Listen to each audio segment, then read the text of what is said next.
Hello, everybody. Welcome to the Rotoworld Football Show. It's Thursday, January 23rd, 2025, a real year that exists, and it is conference championship weekend. Bills at the Chiefs, surely the year the Chiefs are finally going to lose. And, of course, then Commanders at the Eagles, a real barn burner game here. They both are. The narratives galore. Yeah, can someone finally beat the Chiefs, the vulnerable Chiefs? Can the Eagles get back to their second Super Bowl in 3 years? Can Jaden Daniels go full rookie, like nuclear superhero mode, like Joe Burrow mode, except for only as a true rookie, not a second-year starter? So much to talk about there that we have a lot to talk about off the top. With news, where the Cowboys are about to make a real big hire, like a real big hire. Huge. This is bigger than Dion. Like Dion took his name out of the running when he saw this name was in the running. He said, I can't compete with that. You know. I can't compete with, let me see here, Brian Schottenheimer. Yeah, that's it. Who's 51 and never been a head coach. And so real good stuff. The Jets made an actual hire, Aaron Glenn, to replace the long since fired. Robert Saleh hasn't been the Jets coach for like 3 years. The Jets have not had a coach since October 2021. It's been a long time. Aaron Glenn is going to replace him. The Jaguars, who had an iconic I'm sitting right here moment with Trent Baalke. Rashad Khan was like 2 weeks ago. Yeah, I'd fire him. Yeah. Why wouldn't? Yeah, for sure I'd fire him. And then he didn't fire him for 2 weeks, and then he did for sure fire him. So after they lost out on Liam Cohen. And that came after they lost out on Ben Johnson. And that came after Aaron Glenn just was straight up not interested in the job at all. No, Denny's right, though. It seemed as a direct reaction, like, oh, God, we can't even get Liam Cohen. Mm-hmm. Like, we can't even get the OC who had one good year. You know? I mean, we can't get that guy? Really? That's how toxic Trent Baalke is. I guess we'll start with Shoddy, though. Just real quick, too, because Denny and I talked about this on Tuesday. Denny thinks it's a good hire. Denny thought it was good. And I had to just basically be like, what? And that's why we want Kyle's a third man, a tie-breaking opinion on where Brian Schottenheimer has not been hired yet, but longtime Cowboys beat reporter Clarence Hill said they're basically at the finish line. It could happen Thursday. It will happen no later than Friday. I mean, listen, things could fall apart. It is the Cowboys, but it certainly appears, Kyle, that Brian Schottenheimer should be the next head coach. What say you about this obviously disastrous hire? I don't feel like it's disastrous. Got it. So I had to rescore on my scorecard for the Tuesday show. I had Pat taking a decisive win in this round. And the more I looked into it, I'm like, I don't know. Schottenheimer's fine. The more you looked into it, you saw 8 good Russell Wilson games. Then don't bother looking at the 9 in the second half of the season. That's what. That's part of what I had was that in the aggregate, Russ looks incredible under Schottenheimer, and you have to give the guy some credit for that. I wouldn't say in the aggregate at all. I would say in the first half. The second half was as bad as the first half was good. What do you think aggregate means? The aggregate is to a draw. It was what it was because he was as bad in the second half as he was. No, he wasn't. He was really good. He threw 40 touchdowns in a year. He did. Like 31 of them were in like the first 8 weeks. Don't look it up. But anyway, so continue. You're totally right. You're about the first half being better. We can move on. Totally right. So now on to Aaron Glenn. Because 40 touchdowns is good no matter how it's split up. Like it doesn't, Yeah. I agree though. I agree with the fact that that they crumbled in the second. 40 touchdowns is good. You cannot take that away. The fact that the bad games were universally pressed into the second half of the season is they got figured out. They got exposed. That's I agree with that. I agree with that. But who were they going to hire? Who was out there? I mean, listen, this is the classic. You're watching a baseball game. Dude, I don't know what Ollie Marmol's doing, but I know there's someone better in the bullpen, or I know there's someone better at AAA Springfield. Brian Schottenheimer is one of those guys. Listen, man, I don't care what anyone else's stats are or how old they are. There's someone better in the bullpen or down in AAA than Brian Schottenheimer. That really is the deal with Brian Schottenheimer. I agree. It's a very we know what it's about too. This is about control and having a compliant figure for Jerry Jones, who, contrary, everyone's like, oh, Jerry's gonna make the most insane big name. He's getting progressively smaller hires until he gets someone who can yes, sure thing, Mr. Jones. Yes, Mr. Jones. And it's just honestly kind of. Well, I mean, you said I think it's more of. I think so. I totally agree that the reason that this is the job Brian Schottenheimer gets, and he doesn't get hired away before the head coach is fired, is because no one really wants Brian Schottenheimer. The people who if the club will let you in, you do not want to be in there, is the situation with Brian Schottenheimer. The reason he got this job is because I think he's competent, roughly competent. The fact that he can get a 40 touchdown season out of Russell Wilson, another 30 something and another 30 something. He's not a disaster, but he's, relatively speaking, in the grand scheme of interactions between head coaches and ownership, a pawn in that game. And he's a pawn that isn't adding a ton on the field. It'd be one thing if you thought you could control Liam Cohen, for instance, and you installed him as the head coach, but with limited power, he would still draw up a really good game plan. Schottenheimer's fine. I think his teams generally did stuff I know for a fact they did a ton of play action. They did a ton of pre-snap motion. They threw deep very well. And in his final 2 seasons in Seattle, they actually had a positive pass rate over expected. They kind of let Russ cook, and then Russ would get cooked. And so they let him cook. That's basically when they started to get bad. Well, they on the whole for points when they were letting him cook. So there's that. Well, by the way, I looked it up. He had 26 touchdowns the first 7 games, 14 the final 9. What happens when you add those two together? It's a really high number. Denny, what were you going to say earlier? You were about to. Well, 2 things. One, shut up, Denny. Adults are talking. I'm fighting Pat here. You were. I mean, it's not. So it's not a catastrophic hire by any means. If you're not going to call Brian Schottenheimer a catastrophic hire, what qualifies as a catastrophic hire? So, but Pat, I think you my are goat, right. Urban Meyer. That's my goat right there. You're right in saying that Jerry is hiring progressively smaller names. I mean, he's one cycle away from just appointing himself as yes, and because this is his fantasy football team, and we all want to be the coach of our own fantasy football team. So it makes sense. But here I have some numbers to throw out. Okay, for the Schottenheimer haters, of whom there are many. Richt fired. Was the worst coordinator in the history of St. Louis football. All right, sorry. 14 NFL seasons as an offensive coordinator. 5 times out of those 14 years, his teams were top 10 in points scored. I was worried you were going to say top 5. I mean, and so that's the one thing I could throw out that actually sounds somewhat positive. Here's the not as positive part. When you look at net yards per offensive snap for Schottenheimer teams over the past 14 years, he has 1 team in the top 10. So that's not good. I'll be honest about that.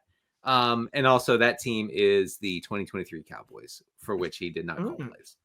Yeah.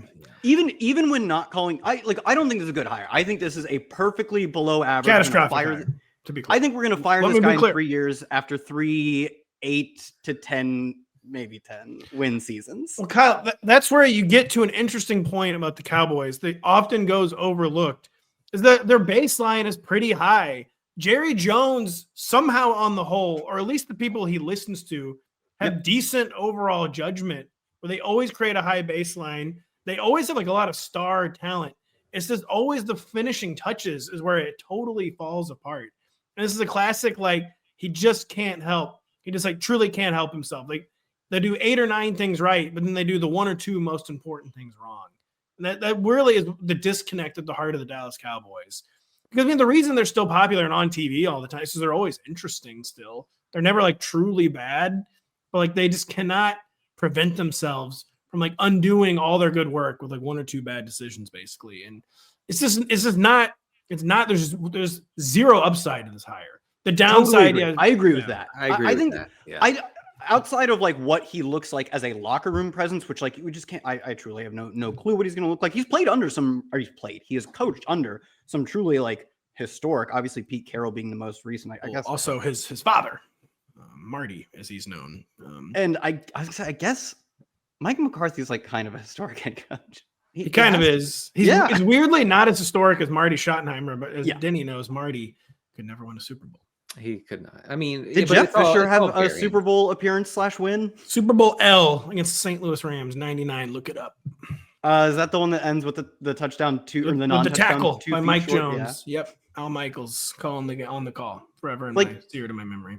Yeah. It's not my memory at all, but I've seen it on YouTube. YouTube Shorts loves recommending that one to me for some reason. So he should have a decent amount of experience, as it pertains to leadership. He himself hasn't done it, but he has played or coached under a bunch of good leaders. His offenses on average are like average. This is quite literally what they are. When he's been calling plays, they average 15th in points scored. Like, he's a totally average offensive mind.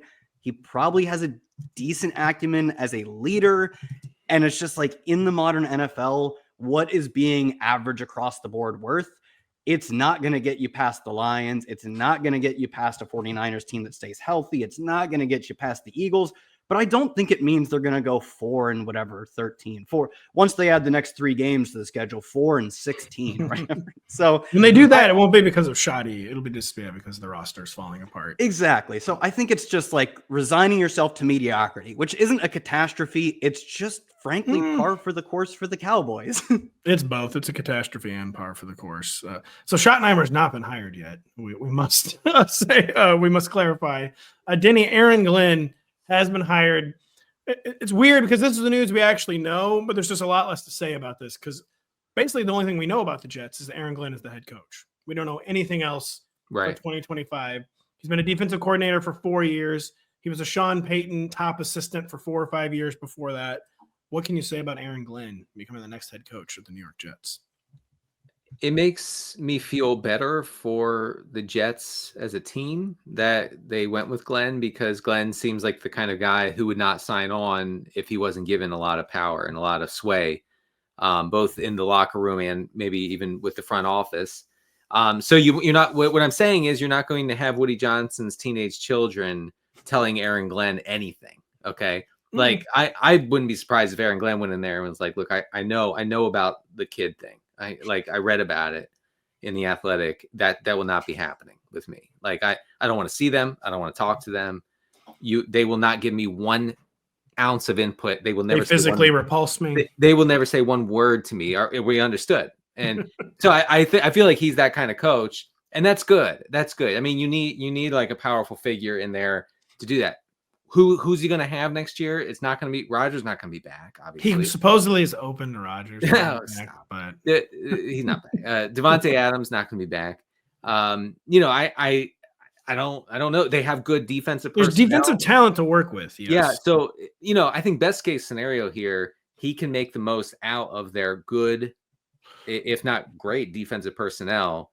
And they can be kind of a grinding sort of team with a functional offense at some point. But I think it's as good as they could possibly do, honestly. I do. I think the plan is get a good leader. Clearly, he's beloved in Detroit. He seems like very lauded for his leadership of the Lions defense. And yeah, just get someone who can work with the only strength they have right now, which is some pretty good defensive personnel, and hope he takes care of his side of the ball and provides really good team-wide leadership as they once again retool the offense, because the offense is going back to square one. And on offense too, they could get lucky.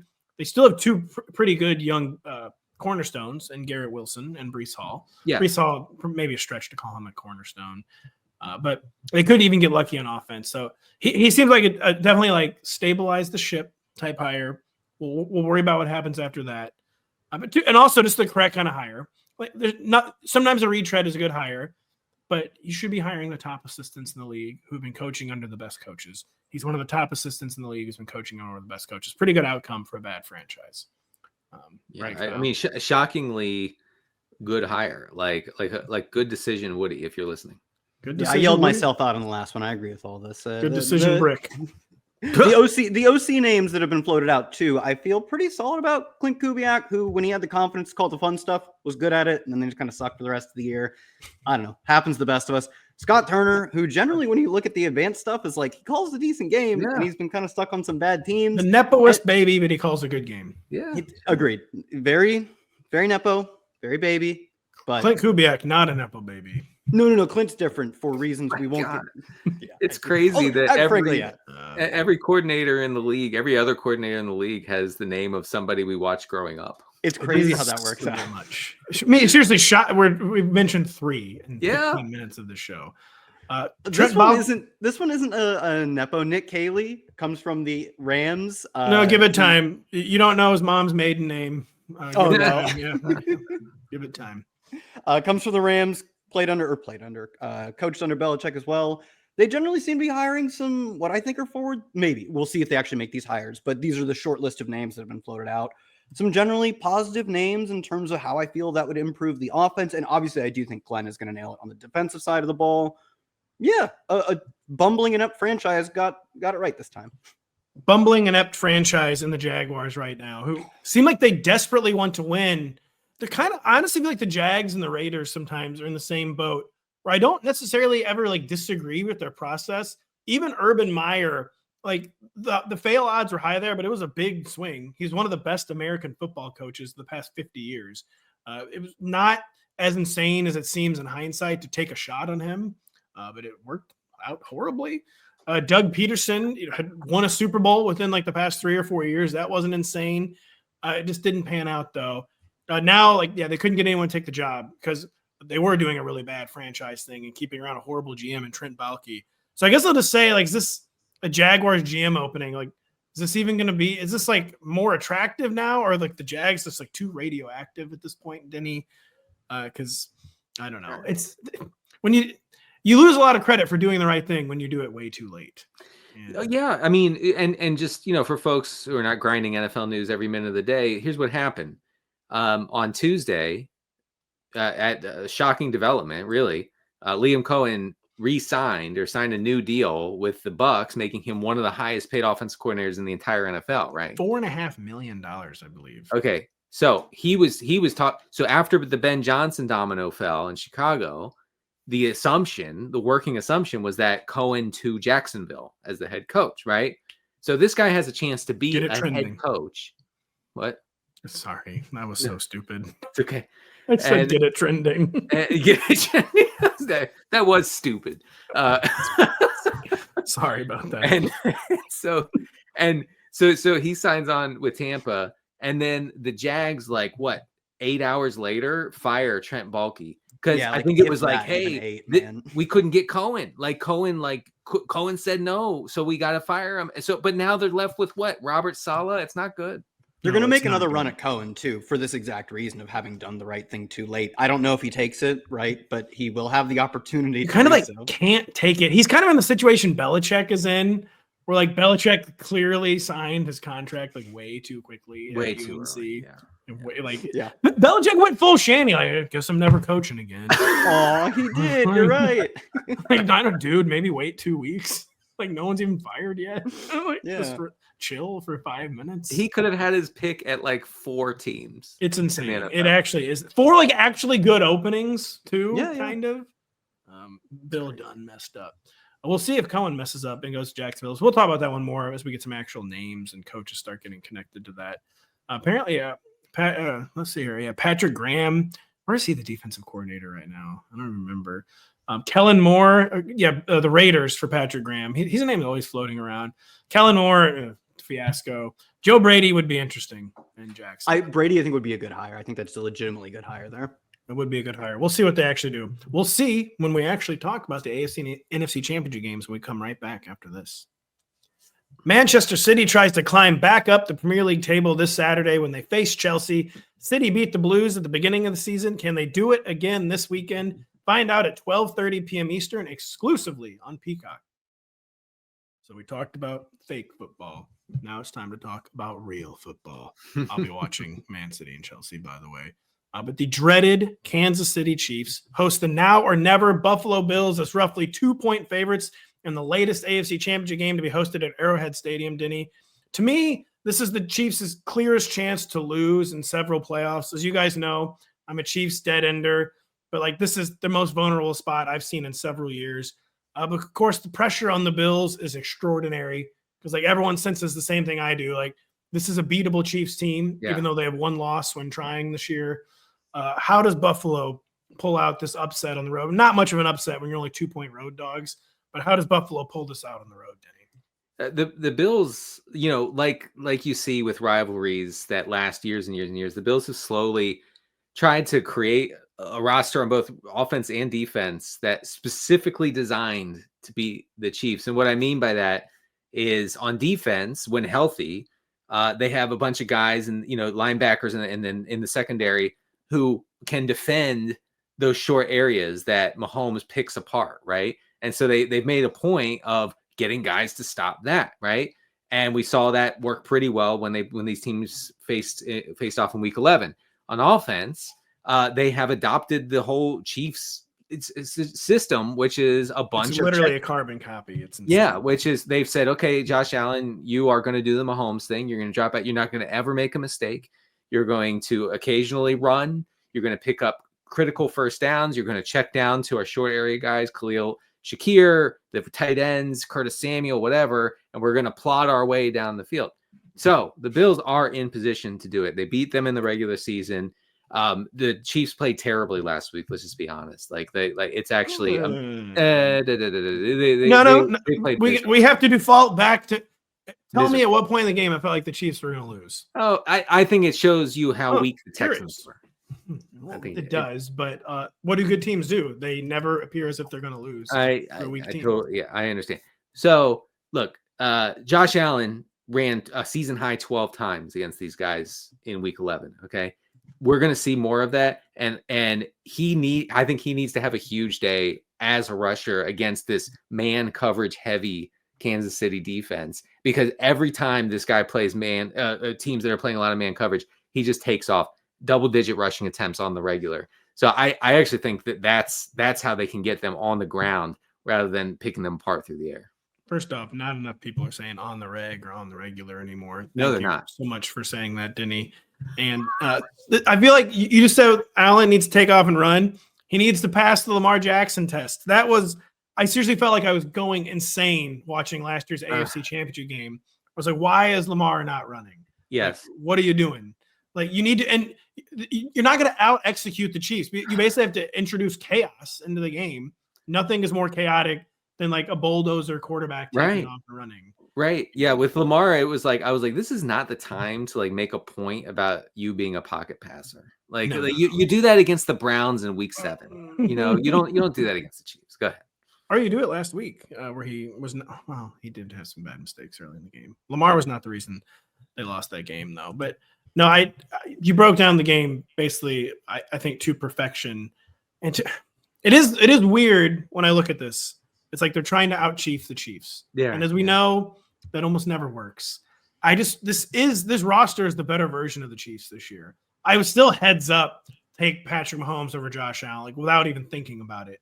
But I just feel like the 1-53 on the Bills is not the 1-53 on the Chiefs is pretty good. I feel like the 1-53 on the Bills is better this year. And like it's now or never, man. It's now or never. The other game was in Buffalo, by the way. Chiefs weren't trying.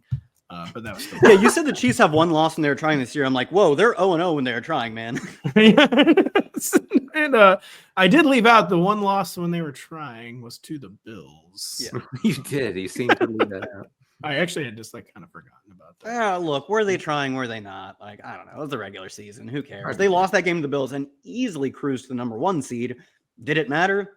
Certainly doesn't seem like it. So, yeah, Kyle, have the Chiefs on their side of the ball finally met an opponent they cannot grind out? Like, that's just what they do. And like, as Denny kind of alluded to with the Texans, all they do is the Texans like wait them out, smoke them out, wait them out. Like the Texans will mess this up, and the Texans messed this up. He took 8 sacks, basically knocked the Texans out of the game. Can the Chiefs not grind the Bills out, their preferred style of play, and what might their offensive approach be? Yeah, they're a weird grinded out team because a lot of the run, like the Titans were a grinded out team. The Falcons, Arthur Smith teams is what I'm going for, have been grinded out teams. The Steelers for years have been grinded out teams. They grinded out in a very different way in that they have had since week 10 a plus 10% pass rate over expected. They are like full air raid just in terms of the passing volume given the situation. The thing is, Patrick Mahomes doesn't pass anymore. Well, the thing is, it is some of the lowest ADOT, most yak focused passing, not just in the league, but in the past 10 years. Mahomes' percent of his yards that have come after the catch is one of the 3 or 4 highest over the past 15 years. It's reprehensible. It's ugly. It's ugly, but it works. And it works because he is the most adaptable, best quarterback in every facet we've seen in my lifetime, frankly, even though he's better than Brady. Just say it. I know. I don't like. There's no point. Don't pretend. I mean, okay, cool. He's better than Brady. Clearly, he's just very much better than Brady. But as Denny pointed out, the Chiefs have been designed by the Bills to be beaten by this specific roster. The Bills aren't that good against the pass, right? They're 20th in EPA per play allowed against the pass. That's not that good, frankly, and they're much better against the run. Sounds like not meant to beat the Chiefs. They are extremely good at limiting yak. They're top 10 in yak prevention. They are top 10 in yards per attempt against throws short of 10 yards downfield. These are the aspects of the Chiefs passing game that actually matter. It's where they get all of their production from. It doesn't matter if the Bills are allowing a lot of big plays, a lot of chunk gains downfield.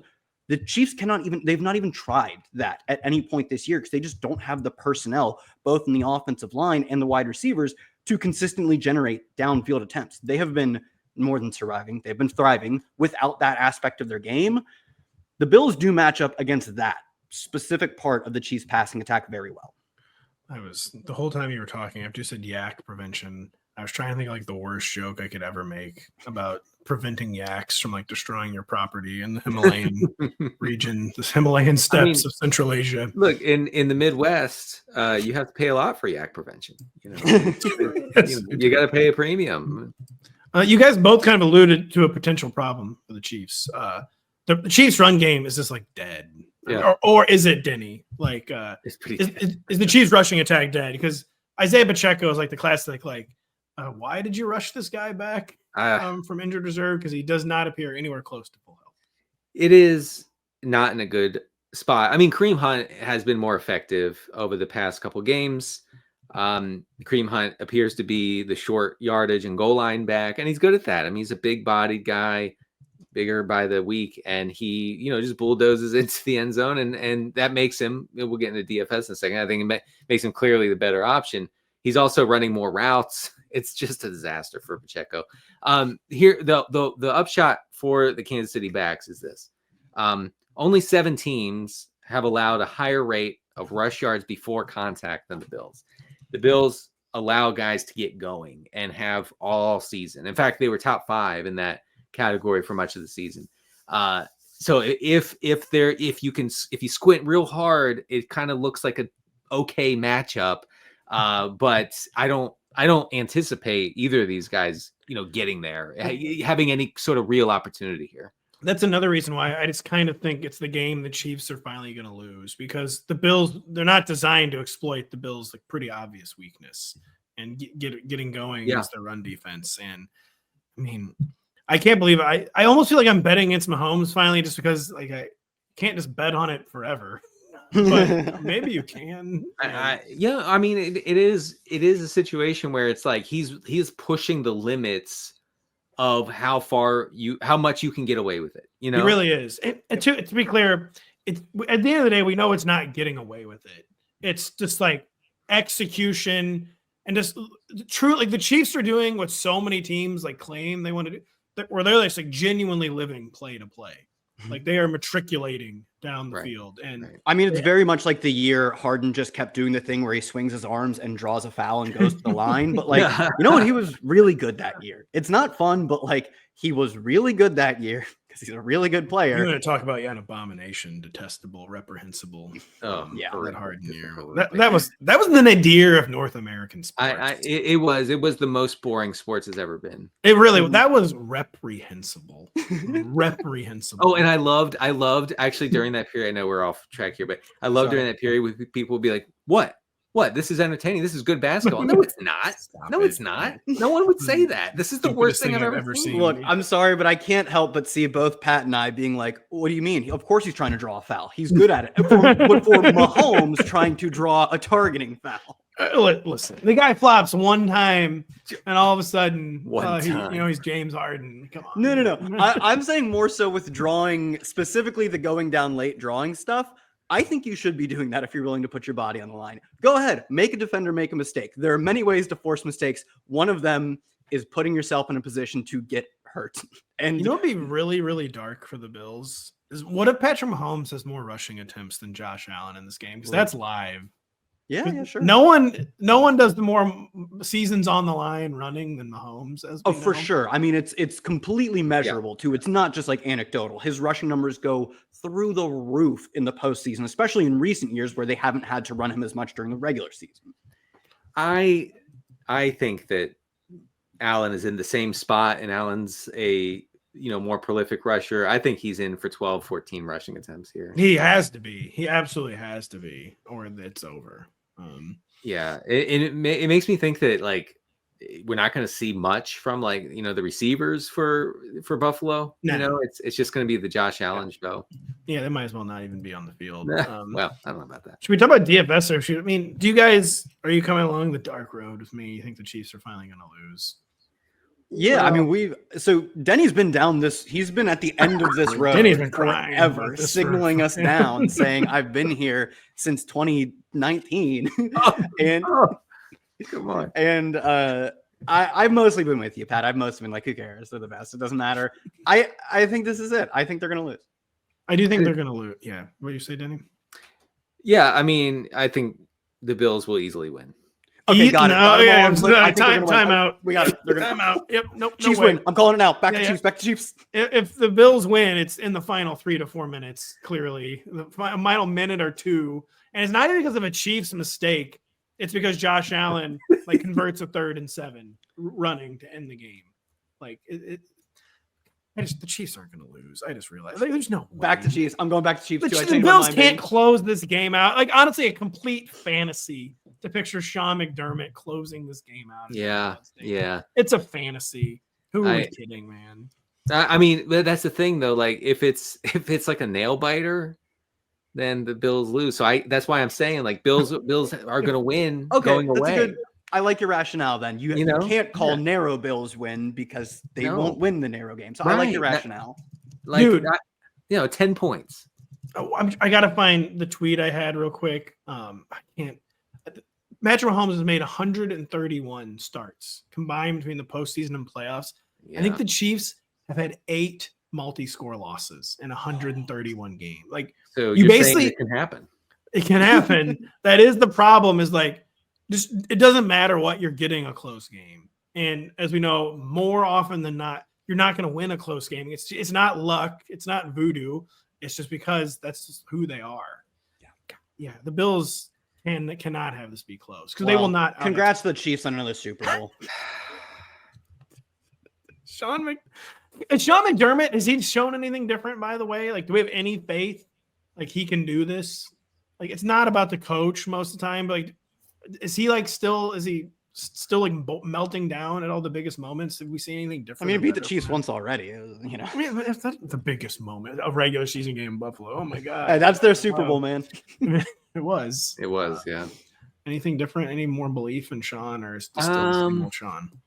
No, I don't think that he has spent enough time in the simulator to really get a grasp of how to handle 4th downs, how to handle critical game-winning situations.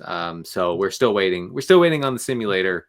Hey, they've been a 4th and short team at least because Allen is doing like Hurts levels of every 4th down and short is gettable if not guaranteed. So I'll give him a little credit there. Yes, that's what. Yes, thank you for saying that. That's something I wanted to say. Look, if the Bills are here to win, and presumably they are, they need to be super aggressive. I mean, really, like they won't be, man. Oh, they will on 4th and short. Yeah, that is true. Foot on the throat, aggressive. Like, do not punt at midfield, 4th and 2. If you punt, you're conceding. You're saying we're not winning this thing. And the thing is, you can do that against the Chiefs because they're not explosive this year. You can actually do that against the Chiefs, and with a reasonably good gamble, they'll go 3 and out. I think you can actually. Well, how about the Texans? The Texans never go 3 and out. Last. What? They never. They did last week after a Texans. I can't remember what it was. Some failed. I think the Chiefs had a 3 and out last week after the Texans gave them some gift. I can't remember what it was. I feel like that's something I haven't seen. This, yeah. By the way, Sean McDermott, and closing it out. I mean, they were up 11 to the Ravens at halftime, and then the Ravens totally dominated the second half. Hey, they won that game. McDermott was out there defending Mark Andrews just like we planned. The Bills kicked 2 field goals in the second half. Fell for the Bills had a late field goal kick that I did not love either in that game. No, that's right. It was the final one. That's right. It was a 21-yarder. 21 yards. 21 yards. Oh my God. I think it was 4th and a lot. It wasn't a ton, but it was. To me, it's like you have Josh Allen. You can 4th and a lot yourself when you have Josh Allen. He is just that good. And they had generally been successful in offense. It's not like they were, killing the Ravens. And never mind, it was not 4th and a lot. It was on the Ravens 2-yard line. Sean hasn't learned a thing. It's closer than I remember. It's over. Yeah, it's 2 yards and you have Josh Allen, and you're like, Lamar Hunt trophy to the Chiefs. Congratulations. Yeah, it is over, isn't it? It's over. It's just beginning in DFS, Denny. Who are the priority bills in DFS? Yeah. Well, you basically said everyone sucks like this week. No one's going to really do anything in the receiving game. Well, wait till you get to the Chiefs because you're getting more of that, man. Who are the priority? I wrote it up. I wrote up all my various DFS related thoughts on the site right now. It comes down to this. It comes down to Shakir, and it comes down to Curtis Samuel, perhaps, as a super low cost option. But Curtis Samuel only ran 10 of 23 routes. I should say 10 routes on 23 dropbacks last week for Buffalo. So, there's downside there. He did see 6 targets last time they played the Chiefs. Shakir led the team with 11 targets. He was targeted on over 30% of his routes. So I think that's what you're going to get here. I don't think that either of the tight ends for Buffalo are in play because they're basically splitting that role right now, like as far as targets and routes go. So I mean, Dawson Knox, if you held me outside of a helicopter and said, play one of the Bills tight ends, I would say, oh my God, Sounds what like are you something doing I here? might do. Yeah, This is too intense. You could just ask me to play one, and then I would play Knox, is what I'm saying. The chips have been down in the playoffs, and I think Dalton Kincaid is like 4 targets. Like, just this guy's just not part of it. Like whatever they're building there, they're like, yeah, Dalton, he's part of the team, but we're not prioritizing him at all. And then technically speaking, he'll get a ring. They'll ship it to his house after the year, but he won't be the boundary guys, Cooper and Coleman. Cooper's still on the team. I just feel like they might not give him a ring. I don't know. They should. They're supposed to get. I think even the practice squad guys get rings. The train, everyone who participated. I don't know if they'll give one to him. James Cook was the primary pass catching back last week after Ty Johnson had seemed to really cut into that role. Ty Johnson was basically not part of the game plan with Ray Davis healthy, and Ray Davis scored the short touchdown. So if you the Bills running backs come down to Cook or Davis, I don't think Johnson is really involved enough to be viable this week. The Bills, though, man, they love to rug pull in the backfield. They do. And it's a Ty Johnson game. Yeah, right. And look, we're talking about a 2-game slate, okay? So like when I say like he's not playable, he's obviously playable. Like I will also be playing him. Like because of last week, Ty Johnson is going to be completely overlooked by everybody. So if you get that weird touchdowns, he scores a 30-yard touchdown on his only target of the game. I mean, you've won a little something there, You have priority Chiefs, Kyle. The priority being strong word. Well, I was going to say there none. Move on. But even my facetious, the Chiefs don't put up points on offense stuff. Not true. Kelsey, I mean, no surprise here, was saving every last ounce he had in the tank for the playoffs, and he has a lot of juice still in the playoffs. Still looks slow, but who cares? He is always open, the perfect connection with his quarterback, and dominates the targets. Last week, 35% of the targets, nearly half the team's air yards, a third of his routes resulted in a target. He's playoff Travis Kelsey, and there's just no other way around that. Xavier Worthy got all the routes, a good target share of 26%, but true running back levels of ADOT. Not sure how much ceiling there is with that, but on the other hand, he's a guy who can house call short stuff, or they also scheme him stuff that is designed to get touchdowns in the red zone. So a little juice there. Other than that, Hollywood Brown got plenty of routes, didn't really do anything with them. I wouldn't mind going back to the well on that one, given that he was a really strong target earner prior to last week. And beyond that, DeAndre Hopkins just is, I mean, you think Amari Cooper's not involved. You think he's not getting a ring. D-Hop, he ain't getting a ring. So no, I told Denny, last week was the first game of DeAndre Hopkins' NFL career where he did not catch a pass, regular season or postseason. Yeah. Oh, Noah Gray's a good little sicko play. He got like half the routes last week, which is trending in the right direction because they were actually scaling his role back. I think it's sort of the inverse of DeAndre Hopkins, where they're starting to see that DeAndre Hopkins just does not have a lot to offer. And in turn means they can play a little more tight end snaps, a little more 2 tight end snaps, which means Noah Gray is in that Ty Johnson level of He hasn't done anything for us lately. Ty Johnson last week phased out of the offense. He did score the week before that. Noah Gray hasn't done a ton in the recent weeks, but it's a 2-game slate. If you get half the routes, if this game shoots out, conditional on a lot of ifs, there's a little something there for large field tournaments. Yeah, if you're looking for the splash play to take advantage of the splash play for the Chiefs, it's going to be Hollywood Brown. It's probably not going to be Worthy because Worthy's operating almost strictly in the short areas. Hollywood Brown is the guy running downfield. He led the team in air yards last week against Houston. So, like if you're building a Chiefs stack, which is not going to be popular outside of Kelsey, no. I think you throw Brown in there because if they're going to get there, if that stack's going to get there for you, it's probably going to involve like one 50-yard touchdown. The Chiefs, the game's not going to shoot out, by the way. I think we all know. The Chiefs. Well, the problem is this game could score 41, and you're like, wow, it outscored the other game by 20. Because listen, the Chiefs scored 30 points 2 times all year. One of those was in overtime against the Bucks. They required overtime to reach 30. And they allowed 30 points one time all year. If you throw out week 18, the one team to score 30 was the Bills, but it was 30-21. So they did hit 51 in that game.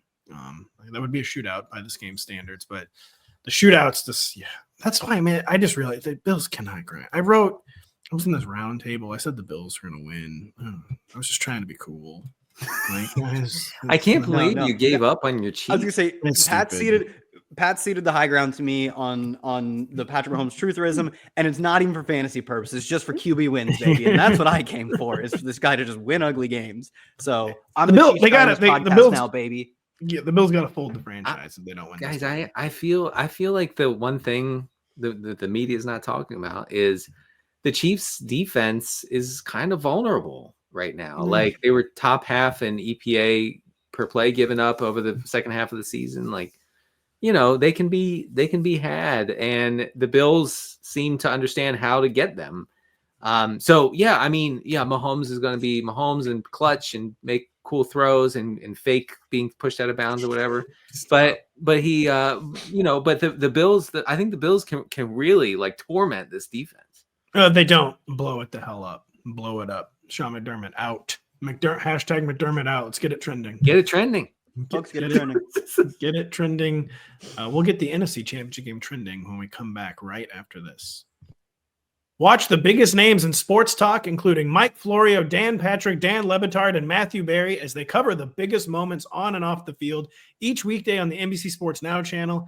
It is now available on Peacock and free on most streaming platforms. Learn more at NBCSports.com/now. Which now we talk about Commanders Eagles. Looking to reach their second Super Bowl in 3 seasons, the Eagles are tasked with holding off Team of Destiny Washington, Kyle. The Commanders have gotten this far by playing Madden-style football. I believe only 1 punt in 2 playoff games, going for it every 4th down. I mean, is it safe to say the same approach will apply here, or they take a different tact in a game that definitely does not profile as a shootout, as you alluded to earlier? Yeah, I think last week sort of solidified them as for I don't want to say they got there exactly the right way, because as we talked about, Dan Quinn was saying that part of why he's going for all these 4th downs is to control time of possession or whatever. Like, who cares, man? Can you just score points? But they did land on the right answer. And last week confirmed that they're not, even as much as they tell us they're doing it for dumb reasons, those reasons persist in ways that matter, right? They're like, no matter what happens, we need to keep converting these 4th downs. It's not just situational stuff. Also in the playoffs, they've had a plus 2% pass rate over expected. That's not elite by any means. I just mentioned the Chiefs had a plus 10% pass rate over expected over a large sample, but pass rate over expected has generally been down this year. Plus 2% is actually a relatively good number for the league. So they're going for it on 4th down. They're passing a lot. They're still not throwing deep at all. Jaden Daniels has the lowest ADOT by far of any quarterback in the playoffs, like eliminated quarterbacks too. So 12 or so guys or whatever, 14, 16, 32 teams, however make the playoffs these days. Lowest ADOT by far, lowest deep throw rate. It's actually an Eagles defense that you don't want to throw deep on them. They are historically good at defending the deep ball. Their defense in terms of EPA per play against the deep ball would be one of the best defenses in the NFL, period. The thing that is really good for offenses to do, they make it look like a nightmare, and they make everything look like a nightmare. It should be almost relieving for Cliff or for Commanders fans to say, there's not a specific exploit you can take against the Eagles. They don't have one small hole in their armor, an Achilles heel that you can do to stop them. You just have to outplay them, which kind of means like call your game plan, Cliff. Like this isn't a spot where I'm like, you got to throw deep on the Eagles. You don't. You got to run the ball on the Eagles. Don't do that. They're really good against the run. They're good against everything. Top 2 in EPA per play against the run, against the pass. They're the number one. Just like I seriously spent so much time in PFF. Like, what does this defense give up? Things I found that were not the answer. Where they're the number 1 defense in EPA per play against throws behind the line of scrimmage, throws 20 yards downfield, throws in the middle of the field, throws to receivers, throws on play action, among many other different things that the Commanders could have exploited. They don't give any of that stuff up. I think we're going to see the Commanders game plan per usual, which in this case is kind of just good in that do what you do well. Don't worry about what the Eagles stop. They stop it all. Or just call one Jaden Daniels ISO after another. Let Jaden Daniels do James Harden ball.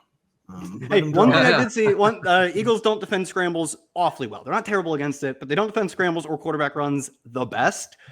And that's a good little advantage for the commies. And Jaden Daniels, his most runs, second most runs, and third most runs in terms of design carries have come last week, the week before that, and his previous full game before that. Well, it's winning time. It's time to do the things that are required to win, and that means that rushing quarterbacks are like, yeah, I'm just going to go pick up the first down. Like there's no question about that now.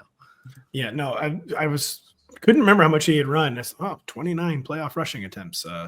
That's what he needs to do, Denny. The Eagles' offense on the other side is not looking so well oiled right now, but Saquon Barkley has remained essentially unstoppable. Yeah. Is he just going to annihilate this vulnerable run defense? And what is going on with Jalen Hurts, who it's getting a little more grim with each pass? And now he can like barely walk. Right. So what's going on with the Eagles offense? Yeah. I mean, I think the Hurts thing is a major issue. He was practicing in some capacity on Thursday, which I guess is good. I would be surprised if he doesn't practice in some capacity on Friday. That puts him in line to play. But it seems like a not insignificant knee injury that he picked up last week. You remember when they talked to him after the game, they said, "How's your knee?" He said, "I was able to finish. I was able to finish." Yeah. It wasn't the greatest response if you're an Eagles fan or player or whatever. So could be looking down the barrel of Kenny Pickett again. And Kenny Pickett played against these guys, against the Commanders last time they played in Week 16. And actually played pretty well. What was one Devontae Smith horrific drop away from icing the game, and before the Commanders' comeback in the fourth quarter. Anyway, talking about DFS or whatever. The best way to get weird here. Let's be real. Fade Saquon Barkley. I mean, I don't love saying that. Like it sounds crazy. This guy ran for almost 300 yards and 4 touchdowns against Washington this year. So the bank examiner is recording this conversation. Yeah, right. I mean, the government, everybody is listening to this, and I get it. But what you would do is, the idea is you fade him. Somehow he doesn't get there. And then A.J. Brown or Devontae Smith gets there because the Eagles have to turn pass heavy or whatever. A.J. Brown, his 4 biggest games this year have come against teams that play a lot of man coverage. Washington plays a lot of man coverage and a lot of one high safeties, and he eats that up. So I am all in on A.J. Brown as much of a contrarian play as you can get on a 2-game slate because he hasn't done anything in the playoffs to the point of he's sitting there reading a book because he's mad. So I am in on Brown kind of breaking out of this little rut. So you want to fade, I think only the 8th or 9th 2,000-yard season ever against a defense that just allowed 201 yards rushing on. I know. Listen, I'm not wishing for an injury. God, that's the last thing I want to see because this Saquon season is amazing. But I'm just saying that's the sort of thing that happens in a 2-game slate where you don't have him and he's on the sideline and you're like, wait a second, what's happening? Like, what? It is true. Where you're going to have to be contrary, or is there no contrary opinion to Saquon Barkley? And the bank examiner is leasing a Walgreens, and you're what used to be the wooded part of your backyard. Saquon Barkley. Yeah, I mean, he's clearly the best play on the slate, but to Denny's point, Like if you want to just go ahead and chop first place, there's maybe there's $1 million. I assume there's $1 million first place somewhere out there in the DFS landscape this week. And if you want to consign yourself to not winning $1 million, go ahead and play all the good plays. Like have fun. You will on this slate be even on a quote classic slate, duping your lineup with a bunch of other people. I'm sure it's possible. So you got to find some way to get weird. And I like the AJ Brown stats too, that he could potentially be a guy who specifically, I mean, both the receivers really can do this, is let's just get rid of a drive with a 50-yard catch, right? Like that's 50 yards, that 48 of which would have otherwise gone to Saquon Barkley because he's the entirety of the offense. Mm-hmm. But on some plays, AJ Brown will just be like, nope, this is an AJ Brown drive because this is an AJ Brown play because he's that good. So I love AJ Brown, and I like the call of the matchup specifically. AJ Brown loves to read. Yeah, Denny. Look, I got it trending. Sorry. Hashtag AJB loves to read. All right, listen. I hope people don't take this the wrong way. Oh, go ahead, say something awful. Yeah, it's always the best preface you could have in the English language. But from a fantasy standpoint, go on. Kenny Pickett is better for AJ Brown than Jalen Hurts. Yeah, dead wrong, but that's fine. I stick by that 100%. I mean, sounds anybody like Pat took the wrong way. Maybe right now, since Jalen Hurts cannot move. I mean, anybody is better than Jalen Hurts from a fantasy standpoint if you're talking about the receivers. Like, you put AJ Brown on like a middling team, like with a middling quarterback, and he's cooking because the pass volume's there. There's no volume in this offense. If you put him with a middling quarterback, which apparently you think Jalen Hurts is, he has 1,400 yards last year and 1,100 yards this year. I mean, this year's in 13 games. This year kind of stunk. Yeah, he only played 13. The problem is you're correct about the moment right now. Jalen Hurts, like, oh man, he can't move, he can't throw. Like, I don't know, his whole lower half is like gone, and he already has a weak arm. So I just don't think he can get the ball down the field right now. It's a pretty big concern. I don't know. I don't know what they're gonna do with a gimpy Hurts. I mean, if they force the issue and like have Hurts play while injured, Washington's gonna win this thing. An injured Hurts is a better bet still than Kenny Pickett. Let me be clear. Let me be clear. I mean, you're going to make me turn into a Kenny Pickett truther. We are going to box you. You walked into this corner like you guys are putting me in a bit of a corner here as you stand there. I love this corner. Yeah, it's a place where you do not want to be. Kyle, real quick, what's going on in the Commanders' backfield of late? I kind of feel like I never know what Washington's doing anymore with the running backs. I mean, Brian Robinson out-carried the backups. I'll call them the backups. Eckler's not even really a backup. He just plays a different role, but out-carried the backups 15-10 last week. It's just that they devote so much of their overall rushing volume to their quarterback. And even more recently, it's design carries. It's carries that could have otherwise been going to the running backs or could have been targets to the running backs and are now carries for the quarterback specifically, on top of the fact that he scrambles as well, obviously. But we still have Brian Robinson as the clear number one between the tackles option. Saw the bulk of the goal line work in the playoffs in general. Jeremy McNichols only got 4 carries last week, just happened to sub in near the goal line once and did end up scoring. I think that's kind of an anomaly. I would much rather, if you're looking for something real sick, go to like a Ty Johnson or a Samaje Perine from the other game than dig down to Jeremy McNichols. Austin Eckler, a little exciting, at least. He's never, ever going to see a goal line carry. He's got to score from 15 to 20 yards out, but he gets about half the routes. He got 14% of the targets last week, and he's been hyper efficient this year, even on the ground, but through the air as well. So he's a guy who could feasibly get there on a dozen or even 8 to 10 touches. And in tournaments, that's the type of play we've been talking about. Is you gotta have something sick up your sleeve there. And I think Eckler's one of the more fun sick plays. You got something sick against a really, really good Eagles pass defense, especially deep as you guys laid out. So does that mean no Diami Brown? Does it maybe mean Olamide Zaccheaus, who donutted last week? Yeah. But short area work could be in. Well, yeah. I mean, Zaccheaus suffered a groin injury last week, and that he left and he came back, and now he's limiting in practice. He's going to play, but like in what capacity? Yeah. It feels not like a good capacity. No, it doesn't. I will say, and I mentioned this in my column on the site, Washington in their second meeting with Philadelphia had used 3 receiver sets on almost 80% of their plays. which is one of the highest rates of the season for them, if not. Jaden went nuts. I mean, it was a weird game since it was mostly Pickett, but Jaden Daniels actually did go nuts against the Eagles. It was a 5-touchdown game. I think he was picked off once or twice, but like 5 touchdowns, who cares? Yeah, throw 5 picks. He went nuts. It's kind of interesting. And so if they do that again, and their season long rate, by the way, is like 55% with 3 receiver sets.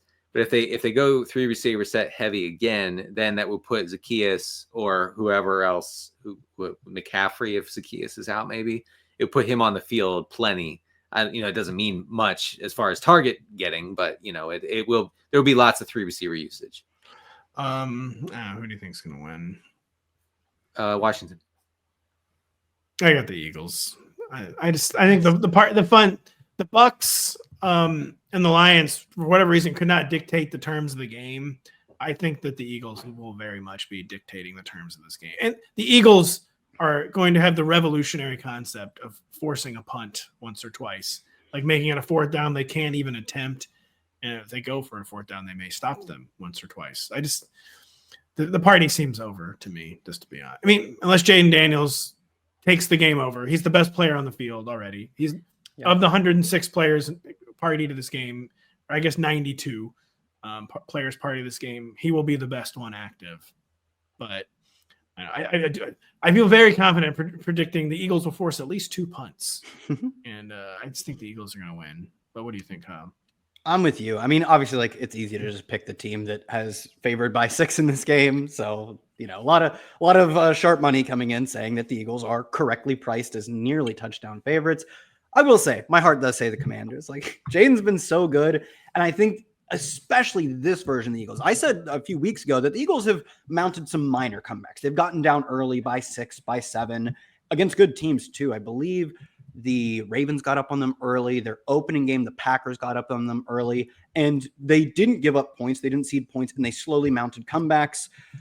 I think this version of the Eagles would really struggle to do that, specifically because of the way Jalen Hurts is playing, and more so because I don't know if he physically can go out there and have a 40 drop back game at this point. And how we talk about quarterbacks running more in the playoffs, like in his current physical state, do you want him carrying 10, 12 times a game? I don't know if that's what you want. So if the Commanders go up early, I do think they are a team that will keep their foot on the gas and are playing a team that I don't know if they can come back. With all that being said, I don't even know if they can get up early. This is an incredible defense. And it's still, I think, in this version of the Eagles offense, is still a good offense. It's just limited. You go, Denny, then I'm going to say something. Just real quick, I hope that Dan Quinn continues to play with house money, or continues the realization that he is playing with house money, because that's how they win. Like going for it, especially early in the game, try to get a lead on these guys. Like these guys are gonna crumble the second they get down by 7 points. Like, they don't know what to do with down by 7. They're the biggest front running team of all time. Okay, they're just like, oh, we're up by 14. We're gonna give it to Saquon 45 times. Like, who cares? That's a good plan, actually. And it works. It works. But you get them in a little bit of a tight spot, and I like the Commanders' chances. And like Pat said, like Jaden Daniels, whatever he's doing, however he's staying so calm and collected, it is poised. Yeah. Almost disconcertingly, it's like almost supernatural. Like, yes. Kid, like this is weird. You are acting like Tom Brady on the sideline right now. And no, he's nice. He's not screaming at anybody. He's just being calm. No, right. He's not being a jerk, but he is. But he is calm. Like he's been there. I don't know. If he can keep that going, that whole vibe going, I feel like the team rallies around that. I don't know, guys. I like the Commanders a lot. You pleaded with Dan Quinn to stay aggressive. This is the classic game for a guy like Dan Quinn to then turtle in, because like he was playing with house money. Like, they had no expectations. Now all of a sudden they look up at their game away from the Super Bowl, where there probably will be like a temptation, like, oh, now we got to get serious. Like, I'd like to cash out my chips, please. Yeah, exactly. Like, there is a real risk of that, I feel like. And I will say too, though, you said 6-point favorites, sharp money coming in on the Eagles. This is the kind of game that is ripe to be mispriced, where he's still only a rookie in Jaden Daniels, and maybe it's just not priced in enough how much of a superstar he truly is. This is only going to happen 1 year too. This wouldn't happen if the same thing happens next year. Yep. Or it could be possible, like even the smartest people in the football world it takes a while to internalize, like, oh, there's a new superstar. Like, even though we know it and see it, like, it's still so new that it can be difficult to internalize. Like, no, one of these teams has a legitimate, like, one of the 2 or 3 best players in the league almost at this point, in the Commanders and Jaden Daniels. So that is another path. We're like, yeah, there's no way this game could be properly priced because our brains just can't catch up with how good Jaden Daniels is. But I don't know. Yeah, the Eagles. It sounds like you've talked yourself into a Commander Super Bowl berth. Nah, it's gonna be the. Said in my article, I said the Eagles and Bills. Everyone knows it's the Eagles and Chiefs. Everyone knows it's the Eagles and Chiefs. Look, if it's the Bills and Commanders, it'll be very nostalgic for people in the Washington area because that was the last time the Washington franchise made it to the Super Bowl. It was 91. I remember it well. There were big parties everywhere. Everybody's wearing, the team gear. I have pictures from that night at my buddy's house with like 40 people watching. It was the end of the line. We didn't know it. It was the end of the line for the franchise for 30 plus years. But man, it was a fun period. Bills, Commanders. I don't know if America can handle that, man. True, like just ravenously desperate fan bases. Oh my gosh, like it's gonna be insane. Whoa. Those fan bases have been through it. Yeah. Also, whereas like, the Chiefs and Eagles. Sorry, Kyle, it's like the exact opposite. The Chiefs fans, they're already bored. They're already over it. Yeah. Eagles fans are so entitled. You're like the Buckeyes Eagles fan. I had checked out well before Monday. I was like, who cares? Like, it was the Oregon game. I checked out after that one, and that's how the Chiefs would be like, who cares? Who cares? And Eagles fans are like super entitled, kind of like Ohio State fans. Are they're like, get back to us when we win the Super Bowl, all right? Yeah, That's kind of how the air the Eagles have taken on. Yeah, I think as you pointed out, maybe on the Sunday recap show, like the team of destiny stuff for the Commanders, which is fun. Like it truly is, like as a young, scrappy, upstart team. The team of destiny stuff, like the rate of church going in the greater Washington area would be insane, even if they just made the Super Bowl. Attendance, like packed house for church on Sundays specifically. So yeah, God, if you're listening, the Commanders fans are open to you to embrace your light. Yeah, yes. Only if they win Sunday. Only I if they win. report. Yeah, right. No, the process does not matter as much as the results, God. Not at all. yeah. They want their prayers to be answered. If you don't answer them, then they don't care. So yeah, we're gonna have a lot to say about these games. We're gonna recap them Sunday evening, and then we're gonna have so much to say about Super Bowl licks in the following 2 weeks. Denny and I are going to New Orleans, Louisiana. We're going to talk about it. We're going to talk about it to you a lot. So there's going to be a lot to say. We had a lot to say today. Thank you so much to Kyle Dvorchak. Thank you so much to Denny Carter. Thank you so much for our listeners. We'll be back with you Sunday evening.